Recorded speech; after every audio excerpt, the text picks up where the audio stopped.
protocole thérapeutique, c'est un ensemble d'éléments pour la prise en charge des malades. Il est mis en évidence à partir de recommandations qui émanent des sociétés savantes et qui émanent aussi des spécialistes. C'est-à-dire que dans le cas particulier, nous avons une maladie nouvelle, et cette maladie nouvelle, on sait au départ qu'il n'y avait pas de traitement.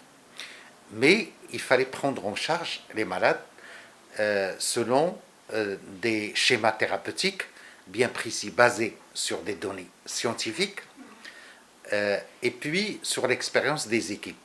Et là, quel est l'intérêt d'avoir un protocole? C'est de toucher pratiquement plus de 90% des malades et de donner des guidelines, ce qu'on appelle des guidelines, ou donner des indications thérapeutiques pour que les médecins puissent se référer à ce protocole.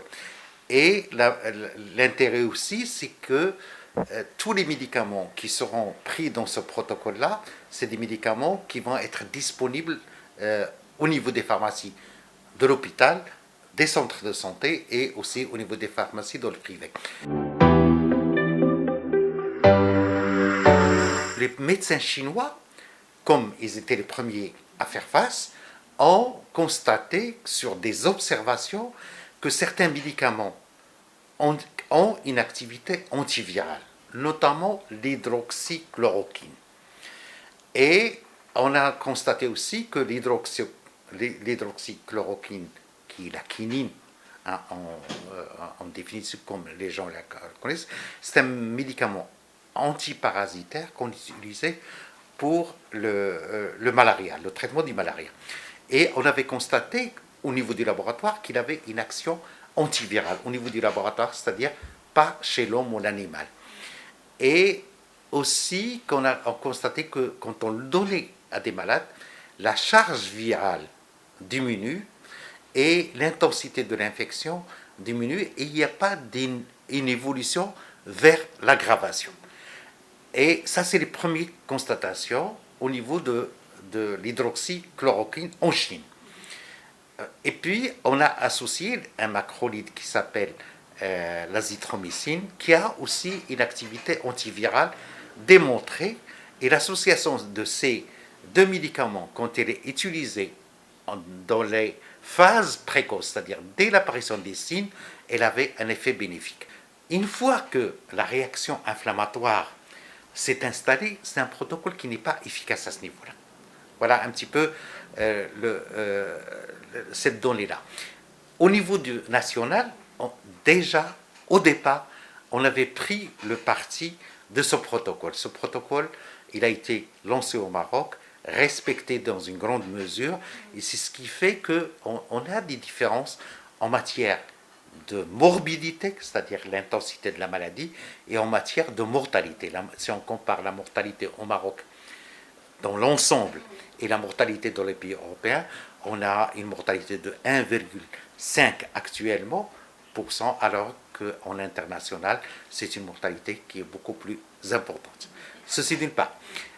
Deuxièmement, il n'y a pas que ces deux médicaments. Il y a les autres médicaments qu'on a retenus dans le protocole, notamment le zinc, la vitamine C, la vitamine D. Tous ces médicaments-là sont donnés dès que le malade accuse les premiers signes, on les donne, et déjà en ambulatoire. Depuis l'installation de la maladie au Maroc, on testait, on dépistait et on hospitalisait les malades.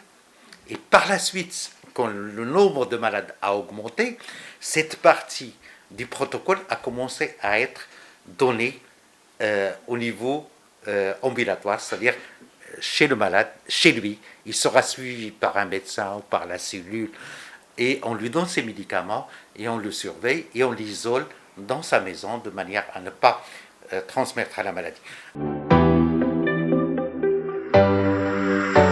On sait que au cours de cette évolution aussi, qu'on avait des accidents thromboemboliques. C'est quoi? C'est qu'il y avait dans la maladie, elle donnait des thromboses veineuses et qui tuaient les malades. Je vais y revenir tout à l'heure.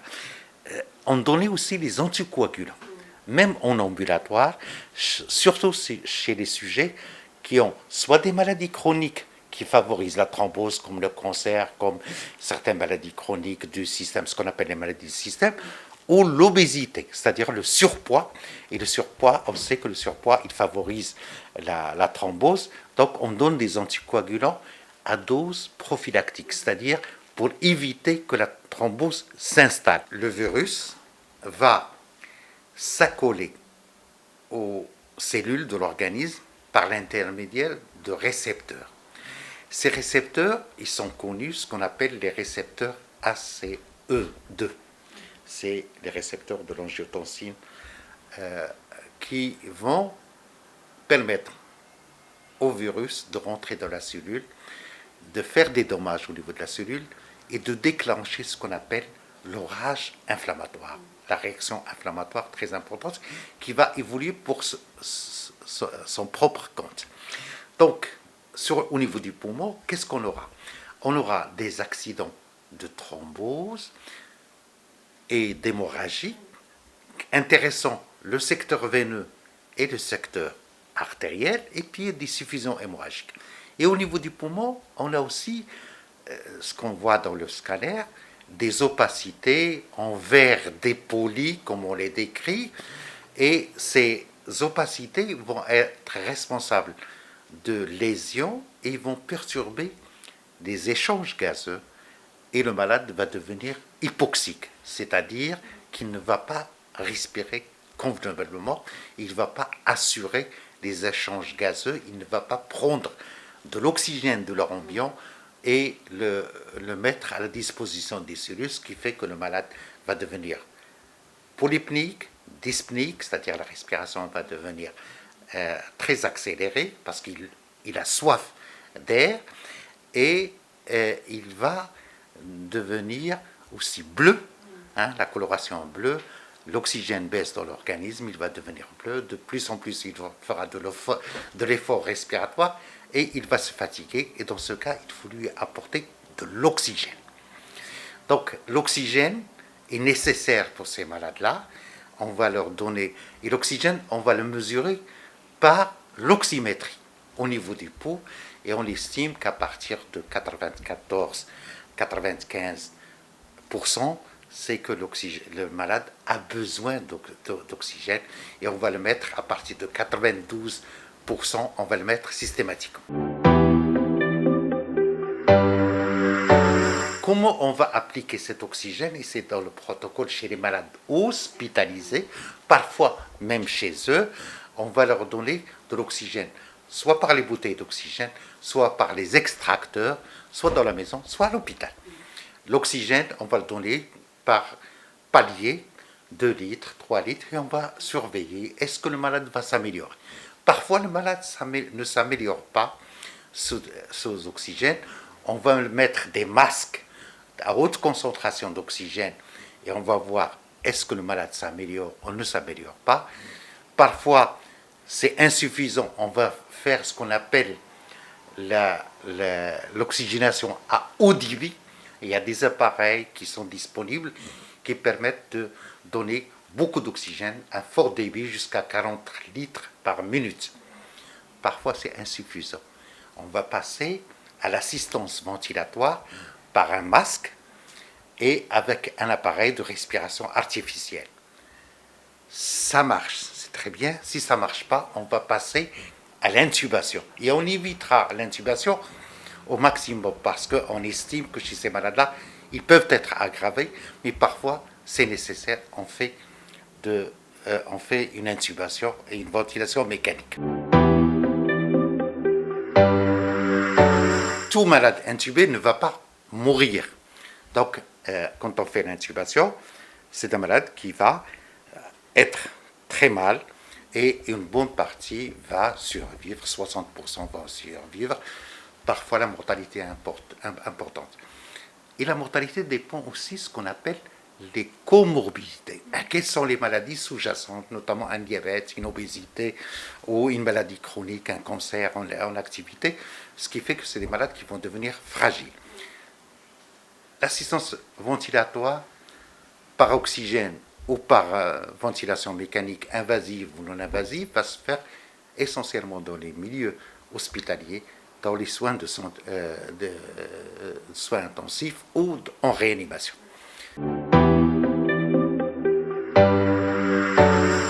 Parallèlement à l'oxygénation, on a dit qu'il y a des perturbations pulmonaires et parfois la nature même de la lésion, on peut avoir ce qu'on appelle le syndrome respiratoire aigu de l'adulte.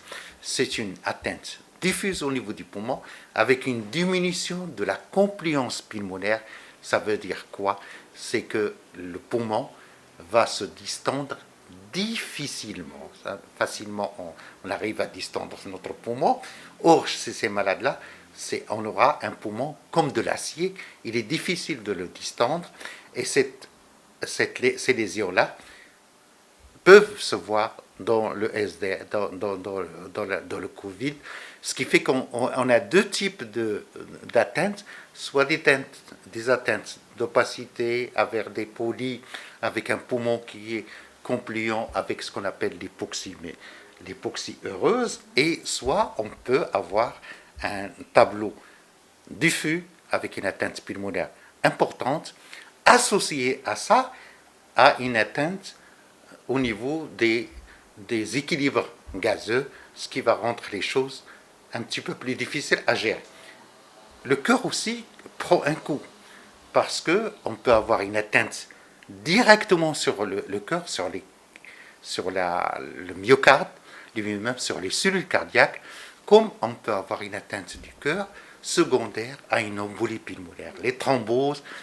C'est pour ça qu'on donne de l'oxygène, on fait de l'assistance ventilatoire ou l'oxygénothérapie en fonction des stades, et c'est pour ça que chez ces malades-là, on donne des anticoagulants, soit à des doses prophylactiques, c'est-à-dire que quand les dédimères, quand on fait des analyses biologiques, nous indiquent qu'il n'y a pas une augmentation importante, quand l'inflammation n'est pas très importante, on donne de l'anticoagulation à dose prophylactique. Parfois, on va donner à titre curatif avec de fortes doses.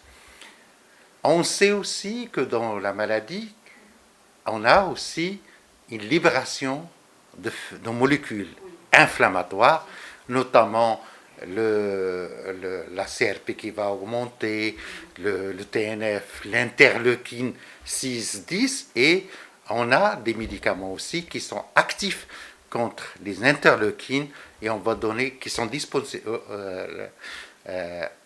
disponibles au Maroc.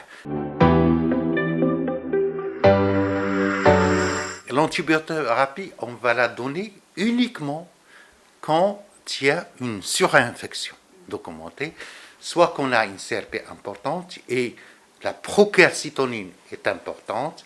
On va donner dans un premier temps une antibiothérapie antipneumococcique. C'est pour ça dans le protocole national, on donne de l'amoxicilline protégée, ou quand il y a une allergie, on va donner une fluoroquinolone. Maintenant, s'il y a une infection documentée avec des germes beaucoup plus résistants, on va changer le schéma thérapeutique au niveau de l'antibiothérapie, selon l'écologie, ce qu'on appelle l'écologie du système, selon les germes qu'on a en présence en réanimation. Les malades, quand ils sont hospitalisés en réanimation, ils sont hospitalisés minimum 15 jours. Ils vont être hospitalisés en moyenne 3 à 4 semaines. Et quand ils sortent, c'est des malades qui sont très fatigués. Il va falloir faire un travail de réadaptation pour que ces malades reprennent leur force, parce qu'ils vont manger, c'est le terme, ils vont manger tous leurs muscles, ils n'auront plus de muscles, ils seront très fatigués, la fonction respiratoire sera altérée, elle aura du mal à reprendre petit à petit, c'est-à-dire que c'est des malades qui auront besoin, dans un premier temps, de réanimation, et quand ils s'en sortent, ils ont un besoin d'être réadaptés, même s'ils sortent de la réanimation, ils vont rester longtemps à l'hôpital. C'est ça la gravité de cette maladie. Les corticoïdes ne sont pas prescrits systématiquement. Les corticoïdes, on en a besoin si on a besoin de l'oxygène, si les marqueurs de l'inflammation sont importants, comme les besoins en oxygène, comme la CRP supérieure à 50 à 70, à ce moment-là, on donne des corticoïdes. Si on a besoin d'oxygène, on donne des corticoïdes. Si on n'a pas besoin d'oxygène, on ne donne pas de corticoïdes. On a remarqué aussi que les corticoïdes sont donnés à tort et à travers. Il y a des indications, même en réanimation, il y a des indications pour les corticoïdes, c'est-à-dire de grâce, pas d'automédication en matière de corticoïdes. Et on a vu aussi que les gens prennent beaucoup d'antibiotiques, soit par automédication, soit conseillés par le pharmacien, soit parfois par des médecins qui ne sont pas au courant des choses. Et la gravité de donner des antibiotiques comme ça en grande quantité, ça va favoriser les résistances et ça va encore poser beaucoup plus de difficultés pour nous. Donc les corticoïdes sont retenus dans le protocole national s'il existe des signes où le malade a besoin d'oxygène, si la CRP est importante, c'est comme les anticoagulants. Et en réanimation, on va les donner aussi quand il y a des besoins d'oxygène très importants, quand il y a les marqueurs de l'inflammation sont importants, on donne de la corticothérapie. Nous avons besoin de tous les professionnels de la santé. Les médecins, c'est les prescripteurs. Et l'ordonnateur de soins, c'est le médecin. Les médecins, soit des médecins de santé publique dans les centres, soit dans le privé, qu'ils soient spécialistes ou non spécialistes, on peut les consulter et avoir le schéma qu'il va falloir. Et la surveillance, ce qui est important aussi, c'est donner des médicaments et évaluer chaque jour. C'est-à-dire soit par une visite, soit par un contact téléphonique. Il faut qu'il y ait une personne qui va relever les paramètres du malade et se confier à son médecin. Et le médecin, il peut redresser la situation. Tous les médicaments, on a parlé du zinc, de la vitamine D, de la vitamine C. La vitamine C, il faut prendre 2 grammes par jour, un comprimé le matin, un comprimé à midi. Le zinc, on a 45 mg par jour pendant 15 jours. On a dit aussi qu'on va prendre de la vitamine D 100 000 unités internationales une seule fois, ça suffit, parce qu'il y a un danger aussi de donner de l'hyperdosage. Ça, c'est dangereux. Et les ruptures de stock, c'est un phénomène assez général dans le monde entier parce qu'il y a une forte demande. Et en temps de crise, les gens ont tendance à emmagasiner chez eux les médicaments et de faire de l'automédication. Je crois que moi, le conseil que je donne aux gens, c'est suivre ce protocole parce que c'est un protocole qui est très simple, c'est un protocole qui est facile, c'est un protocole qui ne contient pas beaucoup de lignes, beaucoup de ci ou de ça. Il est très simple.